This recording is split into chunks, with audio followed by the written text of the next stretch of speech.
Bonsoir à tous, bienvenue si vous nous rejoignez à l'instant. Merci de choisir TVS pour vous informer. Une incompréhension vraisemblablement à l'origine de querelles aux conséquences fâcheuses. Nous sommes là au quartier PK5 dans le 2e arrondissement de la commune de Libreville. Kone Baba, un jeune homme d'une vingtaine d'années qui, au moment des faits, portait secours à des voisins, est aujourd'hui dans les geôles de la police centrale sans réelle explication. Le reportage de Frem Biogo Izzo. L'affaire qui oppose Sir Sako Draman et Kone Baba depuis le 19 juillet 2016 au quartier PK5 de Libreville ne cesse de faire couler beaucoup d'encre de salive. Le second cité, il lui est notamment reproché d'avoir volontairement procédé à la destruction des biens meubles appartenant à autrui, alors qu'il tentait de porter secours à une famille voisine qui, du reste, était menacée par Sir Sako Draman. Des grèves qui lui ont valu 1 mois de prison plus exactement, en juillet 2016, puis remis en liberté le 19 août 2016. Coup de tonnerre, près de 2 ans après, il est reconduit à la prison centrale de Libreville le 20 janvier 2018 pour la même affaire qui pourtant avait déjà trouvé une issue heureuse. En tout cas, ce sont des règlements de compte que nous, on ne veut pas ça. Que la justice soit faite, que l'enfant soit libéré. Parce que ce n'est pas quelque chose, il n'y a pas quelque chose qui se passe dans le monde qui n'a jamais existé. Hein? Mais maintenant, il faut demander, il faut punir les gens, il faut brimer les gens. Ça veut dire quoi? Il faut libérer l'enfant. Il a fait quoi? Comment c'est la même personne qui continue à faire n'importe quoi aux autres? Pourquoi? En tout cas, je n'ai pas beaucoup de choses à dire. On veut la liberté. Baba, depuis que l'enfant là est né, moi j'étais l'accouchement de cet enfant-là. Baba n'a pas de problème, il n'embête personne, il ne vole pas, il n'est pas bandit. Mais moi, on ne comprend pas parce que l'enfant va faire la prison pour 2 fois pour la même cause. On ne connaît pas le problème. S'il y a un souci, il n'a qu'à dire la vérité, que non, il y a tel souci. Maintenant, l'argent qu'il demande, on va se défaire chercher de l'argent. Maintenant, il prend le problème, il camoufle le problème. Nous, on va savoir que Baba a fait quoi. Qu'est-ce qu'il a fait? S'il a fait quelque chose, s'il a volé, bien il a couché quelqu'un, il n'a qu'à dire que non, si on lui met en prison parce qu'il a fait ceci, c'est pas la même cause. C'est pas la même cause, c'est une autre cause. S'il a couché une femme, ou bien c'est pas qu'il a fait, il n'a qu'à dire que non, le monsieur qui le punit là, le malien là, comme il est vraiment malien, Baba c'est un mouton qui va aller en prison à chaque fois, comme on attrape un mouton derrière la maison, on le gorge. Il n'a qu'à gorger Baba. Hein? Il n'a qu'à gorger Baba, comme ça on va voir qu'il est garçon, il est malien. Il n'a qu'à prendre l'enfant, il le gorge. Il ne veut pas chercher à torturer l'enfant à chaque fois en prison. Dégoûté, non seulement par la tournure de cette affaire et les sévices corporels dont fait l'objet, Kone Baba, sa famille regroupée au sein d'un collectif, exige justice. Donc, il n'a qu'à libérer notre enfant tranquillement, sans problème. C'est pas bon. Hein? Il a fait 86 petits en prison, il est sorti. On lui prend encore comme un mouton en janvier pour mettre en prison. Il a pour la même cause. C'est pas fini. Il y a un problème là qui se passe. Il y a un problème qui est flou. Donc, il a qu'à sortir le problème flou là. Nous tous, on va comprendre le problème que Baba a fait. Comment on va attraper l'enfant comme un mouton, comme ça, il n'a pas de famille. Baba c'est un Gabonais, tous les Gabonais c'est la famille de Baba. Vous avez vu? Oui, peut être libéré. C'est tout ce que j'ai dit. Le président Bongo disait la jeunesse est sacrée. Donc c'est un jeune enfant qui a de l'avenir. Donc je ne vois pas pourquoi on va le punir, il a déjà purgé sa peine. Nous sommes un pays de justice, que la justice fasse son travail et ça avant les élections. Sinon le 2e arrondissement ne va pas voter qui que ce soit. Je veux la libération de Baba parce que je suis une mère d'enfant. Ça me fait mal, nous tous nous pleurons. C'est tout ce que j'avais à dire. La justice gabonaise en charge du présent dossier gagnerait à s'y investir davantage afin de clarifier cette situation qui n'a que trop duré et qui apparemment est devenue un véritable chemin de croix pour les proches de Kone Baba. Aux voix de sa famille s'élève également celle de ses amis qui demandent la libération de Kone Baba. Ces derniers estiment qu'il a déjà purgé sa peine. C'est un enfant qui ne passe pas sans dire bonjour aux gens. Un enfant très poli. Pour un règlement de compte, l'enfant a fait son peine depuis 2016. On le met en prison pour recours volontaire. Il a fait ses peines, il est sorti. On la rattrape, il faut payer 4 000, il faut payer 5 millions. Nous, on n'a pas cette moyen-là. Nous, les riverains d'ici, qui est les voisinages. Sur les pauvres familles, pour un règlement de compte, nous, on ne veut pas ça. Les Westaf n'ont qu'à arrêter ce qu'ils font de chez eux ici. On attrape l'enfant, on libère l'enfant, On attrape l'enfant, on libère l'enfant. Là, c'est pas bon. Là, c'est pas bon. C'est pas bon. Parce que les familles sont pauvres, c'est pas bon. Les familles n'ont pas cet montant-là, 4 millions, 5 millions pour donner pour un cours volontaire que l'enfant a déjà purgé ses peines depuis 2016. Nous sommes en 2018 aujourd'hui. Quelques mois, 2019, pour un enfant de 21 ans. Et c'est un l'acte qu'il a commis au moment où il est encore mineur. Quand même, nous tous, on a fait les fautes une fois à l'autre. Nous tous, nous-mêmes les juristes. On a déjà fait les fautes une fois à l'autre. Mais pourquoi tenir l'enfant autant d'années pour un cours volontaire? 4 à 5 millions, on va trouver ça où? Quand même, il faut que la justice fasse. Les familles maliennes, je vous envoie. Ce que vous faites ici, c'est pas bon. Règlement de compte, c'est pas bon. Parce que j'ai plus de moyens, il faut punir les pauvres, c'est pas bon. C'est pas bon. Sinon, un jour, Dieu va vous payer ça. Toi qui détiens cette gamin en prison jusqu'à aujourd'hui, pense aussi bien que ton enfant un jour sera retenu pour celui qui est plus fort que toi aussi. Même s'il n'y en a pas, un Dieu est là, il y a un Dieu qui est là, qui va aussi attraper ton propre enfant aussi un jour. Il n'y a que ça que j'ai à dire. Tout ce que j'aimerais ajouter, libérer Baba, c'est un enfant qui n'a rien fait. Trop, c'est trop. Après des échanges avec le gouvernement, la société chargée de la collecte et du ramassage des ordures à Verda est de retour sur le terrain. Un retour qui réjouit les populations. Othman Aldo Mabunda. Depuis quelques jours, on observe le retour timide sur le terrain des agents d'Averda chargés de la collecte et du ramassage des ordures. Un retour qui soulage un tant soit peu les populations, comme c'est le cas ici en Kembo. Je suis très content par rapport à cette reprise. Vous savez que la ville de Bénin est déjà de plus en plus très sale. Et puis on espère seulement que ça va continuer, ça va se perpétuer. Il ne faudrait pas qu'ils reprennent aujourd'hui et puis à 2 jours, 3 jours après, on ne puisse plus les voir. Donc, on ne sait pas comment ça se passe au niveau de l'administration, mais...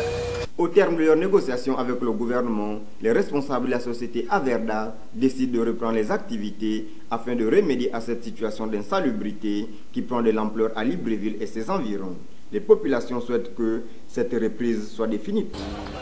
Donc, moi, je pense que, disons que moi, je pense que c'est une bonne chose que la reprise soit perpétuelle. Mais si on observe qu'un mois après, les poubelles encore deviennent vraiment, on enregistre encore plutôt des ça c'est pas bien. Je pense que c'est une bonne chose la reprise de la Verda. Nous souhaiterons qu'à la longue, elle continue comme ça. Et que l'État puisse aussi injecter les moyens. En tout cas, l'entreprise et les autorités trouvent un consensus qu'on n'enregistre pas des choses. C'est pas beau, non, aussi pour les étrangers, les opérateurs économiques qui viennent chez nous. C'est pas une bonne chose. Il n'y a pas que le bord de mer qu'on a nettoyé, il y a aussi les quartiers tels que l'on vit qu'on a nettoyé. Vous voyez, là, c'est un mois. Après, le mois prochain, ça va reprendre. Il faut également dire ici que l'entreprise fait face aux difficultés financières, l'État ne respectant pas sa part du contrat, d'où la démotivation de ses agents sur le terrain, ce qui est à l'origine du spectacle nouveau qu'offre Libreville à ses visiteurs, celui lié à l'insalubrité. Rien à voir avec ce qui précède. Eliane Frida Mindungani, le maire du 6e arrondissement de la commune de Libreville, a offert vendredi un espace de jeu au sein du centre de santé de Nzengayong. Ce centre est destiné à occuper les jeunes patients en dehors des temps de soins, une action qui se situe entre promotion de la bienveillance et la régulation de la générosité. Afin d'améliorer l'accueil et d'encourager l'activité ludique des enfants hospitalisés ou en consultation, le centre de santé de Nzengayong a inauguré le 21 septembre un aire de jeu à destination de tous les jeunes patients et de leurs fratries. Cet espace est un don de Eliane Frida Mindungani, maire du 6e arrondissement.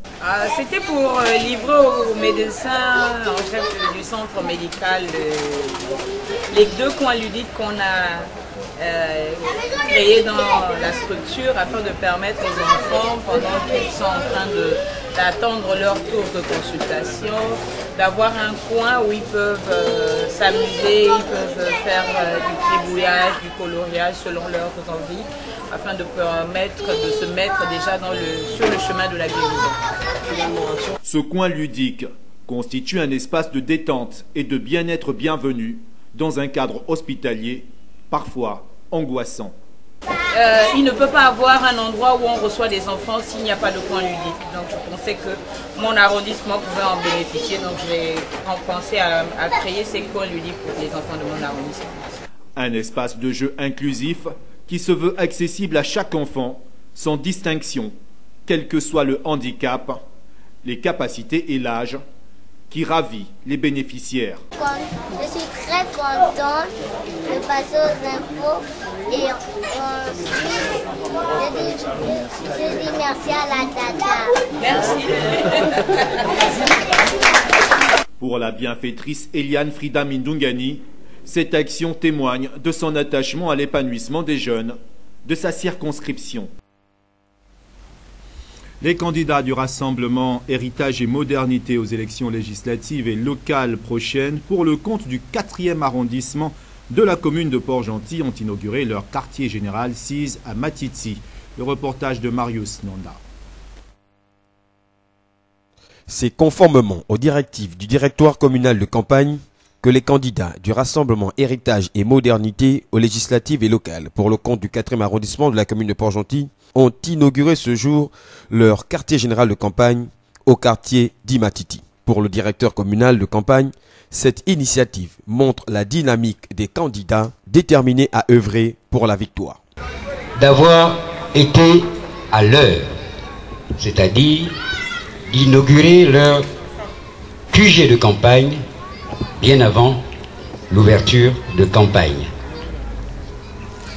respectant ainsi les consignes de la direction communale de campagne qui voudrait que tout de suite nous nous mettions au travail pour prouver à nos adversaires qu'on ne lâche rien et en tout cas qu'ils dorment avec le sommeil de l'injuste, que désormais avec le Rassemblement Héritage et Modernité, les jours ne seront plus pareils. Les victoires qu'ils ont programmées avant la lettre vont s'arrêter avec le réveil du peuple gabonais. Invitant par ailleurs les militants et sympathisants à ne pas se tromper de cible et de combat en dépit du caractère régional du scrutin. Nous demandons à tous les arrondissements, aux listes, aux députés et au directoire de campagne de bien cibler l'adversaire. Il s'agit bien sûr d'élections législatives, bien sûr d'élections locales. En face de nous, il y aura des connaissances, des personnes que nous connaissons, que nous côtoyons matin, midi et soir du 1er au 31 décembre.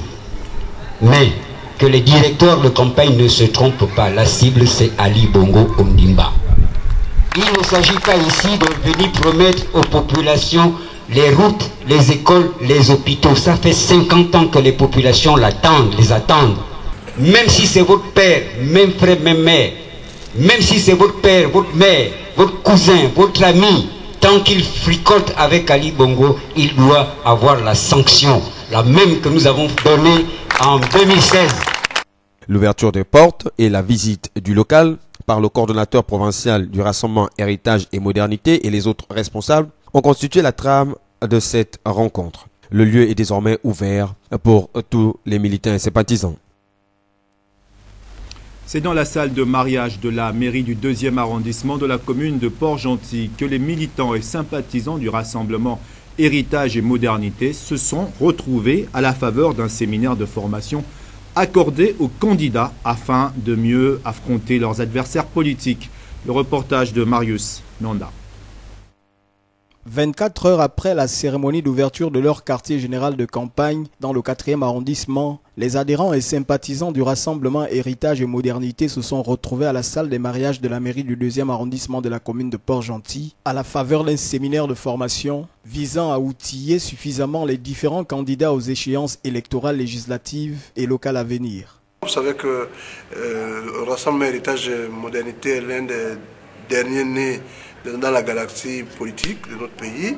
Nous allons prendre part à notre première élection et il est Il était important de préparer ceux de nos candidats qui vont animer cette campagne pour que les populations sachent que nous voulons faire la politique autrement. C'est une nouvelle offre politique que propose le Rassemblement Héritage et Modernité, parce que nous espérons avoir des élus au plan local et au plan national. Donc il fallait essayer d'expliquer à nos différents colistiers quel est le rôle d'un conseiller municipal et quel est le rôle d'un député. Ce sont là les différents enseignements qui viennent à point nommé renforcer les capacités et les stratégies que les acteurs du RHM investis dans les prochaines batailles électorales dans la commune de Port-Gentil devront mettre sur pied. Dixit, certains d'entre eux. C'est une bataille démocratique à l'issue de laquelle le RHM nécessairement sortira grand vainqueur.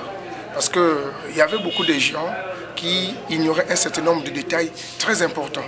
Et cela est tombé à pic pour redonner encore à tout le monde l'envie de gagner, à tout le monde les outils, donc les stratégies nécessaires afin de mobiliser cet électorat port-gentillais qui est en faveur, dans sa large majorité, du changement.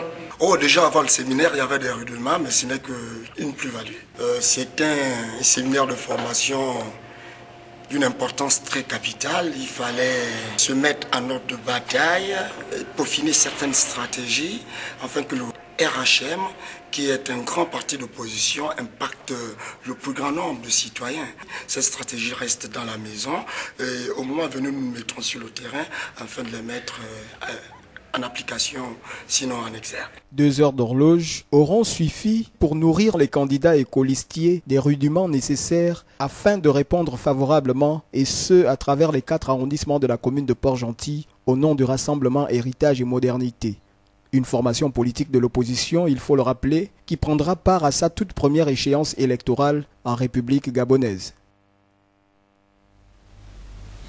À Libreville, c'est pour lutter efficacement contre la cybercriminalité que les plus hautes autorités du pays ont créé en 2011 la Commission nationale pour la protection des données à caractère personnel.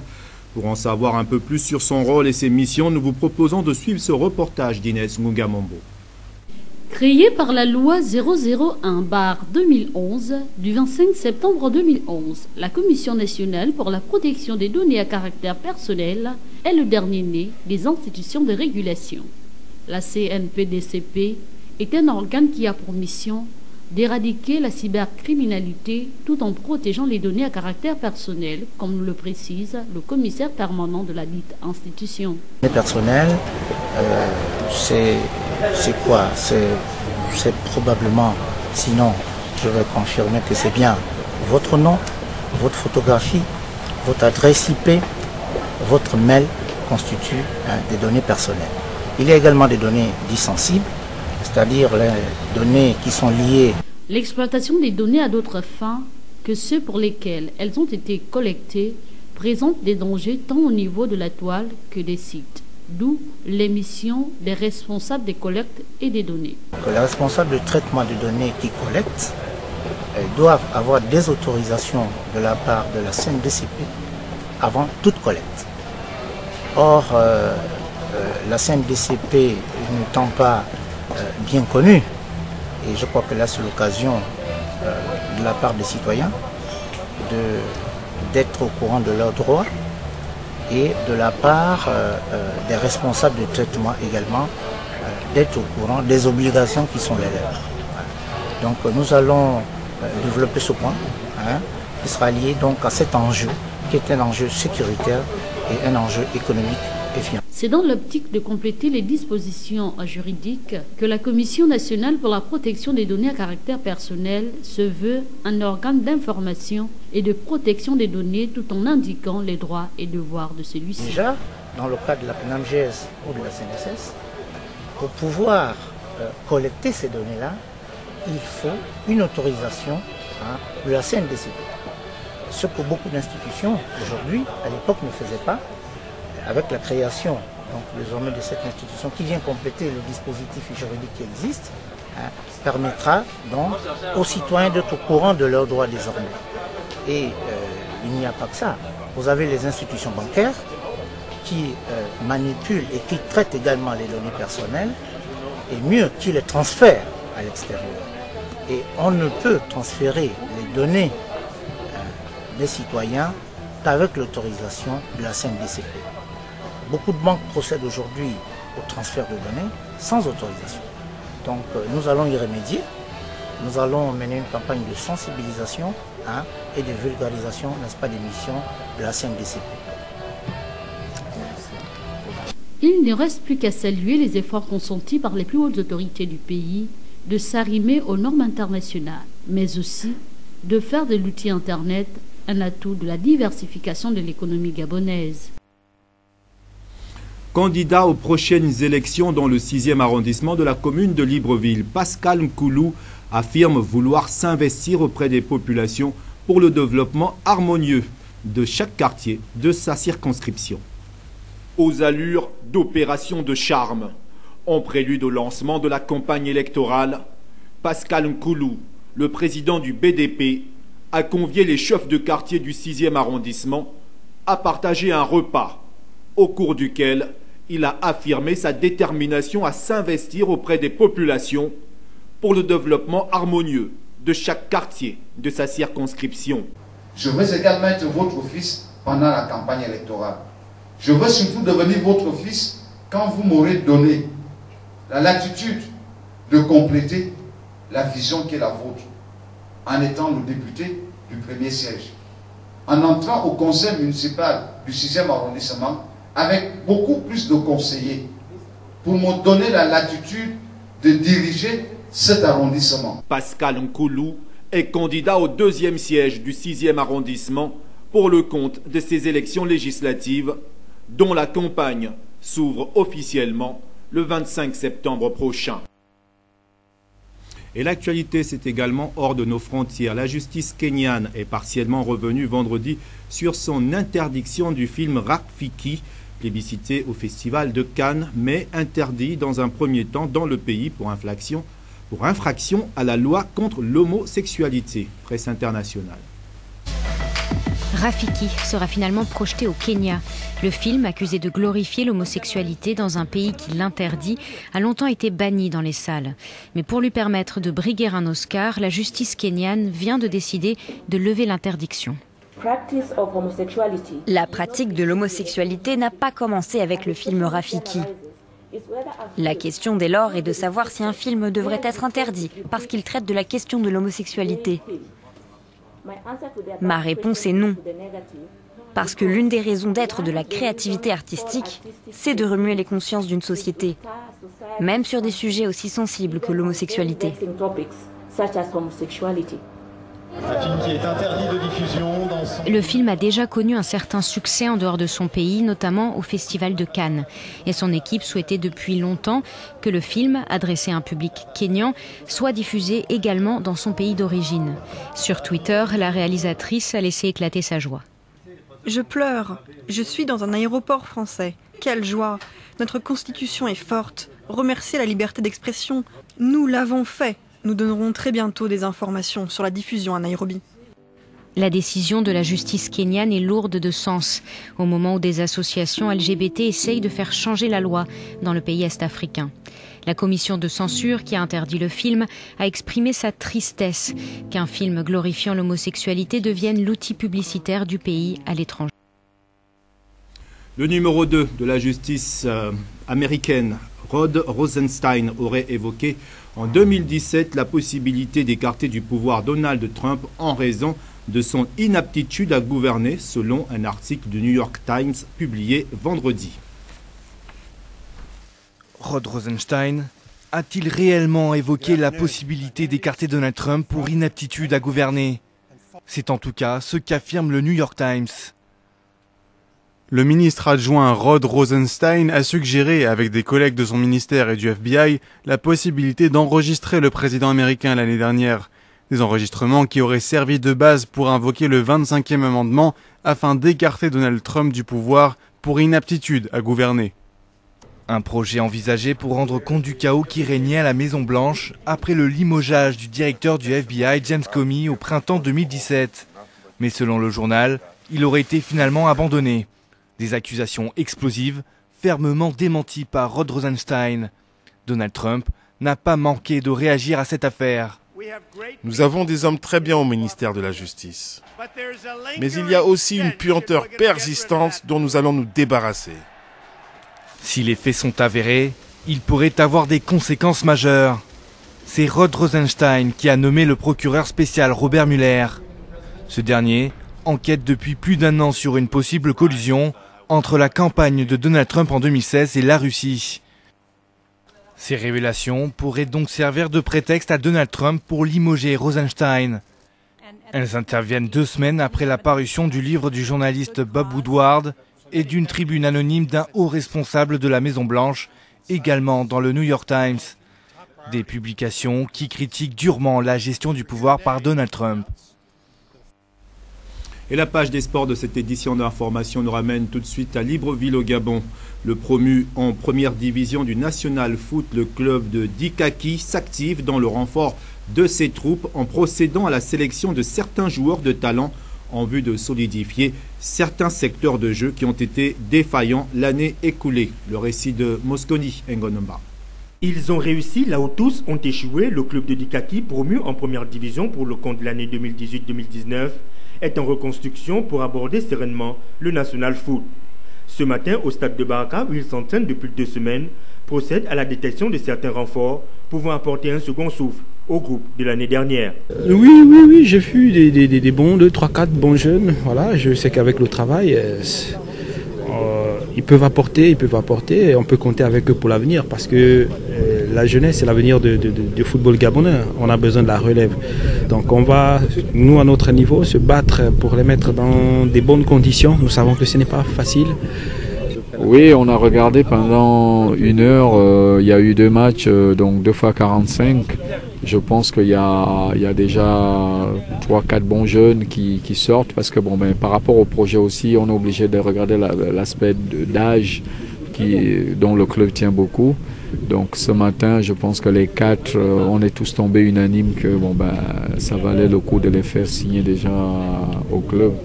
Et puis, je pense que ça va aller, ça va tenir. Monté en première division pour la première fois de son histoire, le club de Dikaki, équipe de Langounier, doit sa performance à son meilleur buteur avec 8 réalisations qui n'est qu'autre que Changa Govan. Exactement, je suis un attaquant et très déterminé d'ailleurs. D'ailleurs, la détermination pour moi c'est la première chose parce que j'ai terminé meilleur buteur de mon équipe et cette année en première division j'ai visé loin, emmené encore porter mon équipe pour l'amener vers l'avant. Donc mes objectifs premiers, moi, c'est pour moi être le meilleur buteur cette année-ci du championnat gabonais. Mouiller le maillot pour Dikaki et rien que pour Dikaki. Si j'ai préféré rester, c'est pour montrer encore aux gens que si j'ai fait monter Dikaki en première division, je peux encore l'emmener plus et pourquoi pas rester à la tête du championnat en première division. Une journée de sélection rehaussée par la présence de la présidente du club qui a suivi avec attention le comportement de son équipe sur le terrain. Son premier discours, avoir une équipe soudée, disciplinée, prête à mouiller le maillot de Dikaki et donner une sonnette d'alarme au grand du championnat national lors de son premier match. Et on ne se quitte pas sans la question qui vous a été posée en expression libre par Othman Aldo Mabunda. Donnez-nous la définition de orthophoniste. Orthophoniste, soit quelqu'un qui joue de la musique, qui joue de la sitar, bien qui joue du piano, bien un instrument musical, un peu dans ce domaine-là.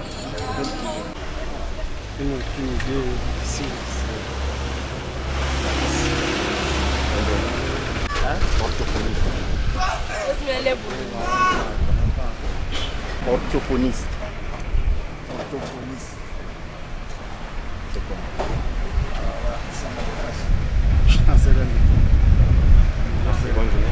Tentons par orthophoniste. Orthophoniste.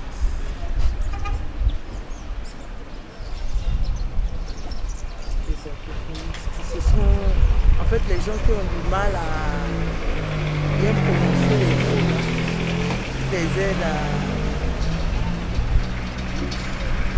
qui les aident à faites-moi le mot. Les orthophonistes. Oui, les enfants qui ont des problèmes de langage, ce sont eux qui aident les enfants à améliorer leur langage. Voilà pour tous ceux qui l'ignoraient jusqu'à présent. Un orthophoniste est un spécialiste du traitement des troubles de la voix et des problèmes du langage écrit et oral. C'est sur cette information que se referme ce journal réalisé par l'ensemble de la rédaction. Merci à tous de l'avoir suivi, mais surtout, merci de votre fidélité.